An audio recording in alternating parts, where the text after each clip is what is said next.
भाग्य को कोसने वाले लोग इस कहानी को जरूर सुने। एक बार महात्मा बुद्ध एक गांव में अपने शिष्यों सहित घने पेड़ की छांव के नीचे बैठ थे। आसपास के गांवों से बहुत से लोग अपनी मानसिक समस्याएं लेकर महात्मा बुद्ध के पास आ रहे थे। महात्मा बुद्ध उन सब की मानसिक परेशानियों का समाधान देते। सब लोग खुशी खुशी अपनी समस्याओं का समाधान पाकर वहां से लौट रहे थे।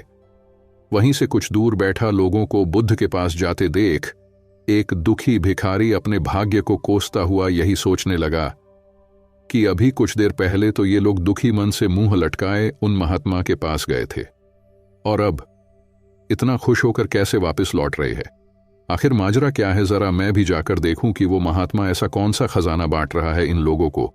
वे इतने प्रसन्न हुए कि उनके चेहरे लाल हो गए। जब वो दुख भिखारी कुछ नजदीक गया तो उसने देखा कि ये महात्मा तो लोगों को प्रवचन देकर लोगों के दुख का निवारण कर रहे हैं।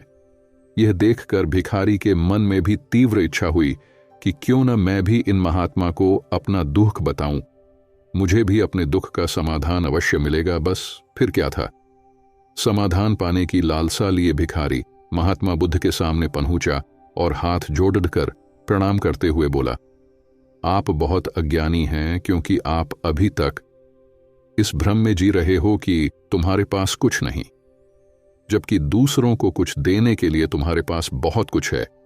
तुम बिना धन और वस्तु के भी दूसरों की मदद कर सकते हो। तुम्हारे पास जुबान है जिससे तुम मीठे शब्द बोलकर किसी के दुखी चेहरे पर मुस्कान ला सकते हो। इन्हीं शब्दों की ताकत से तुम किसी के भी टूटते हौसलों को फिर से मजबूत कर सकते हो। इन शब्दों की शक्ति से आप किसी के भी मन में सकारात्मक विचारधारा के बीज बो सकते हैं और उसे गलत रास्ते पर जाने से रोक सकते हैं। तुम्हारे 2 हाथों से किसी भी कमजोर या लाचार व्यक्ति की सहायता कर सकते हो। आपके 2 आंखें किसी अंधे को रास्ता दिखा सकते हैं। तुम किसी के लिए दुआ कर सकते हो। यह हो सकता है कि उनके बुरे काम फिर से हो जाएं। आप किसी के अच्छे स्वास्थ्य की कामना कर सकते हैं। लेकिन अज्ञानतावश तुम अब तक इस बात को समझ नहीं पाए और इस भ्रम में अब तक जीते रहे कि तुम्हारे पास मदद करने के लिए कुछ नहीं। किसी की मदद करने के लिए धन और वस्तु का होना अनिवार्य नहीं है। बिना धन और वस्तु के भी हम कई प्रकार से लोगों की मदद कर सकते हैं। महात्मा बुद्ध के ज्ञान से भरे ये सुंदर शब्द सुनकर भिखारी के चेहरे पर मुस्कान आ गई और वह खुशी से झूमता हुआ वहां से चला गया।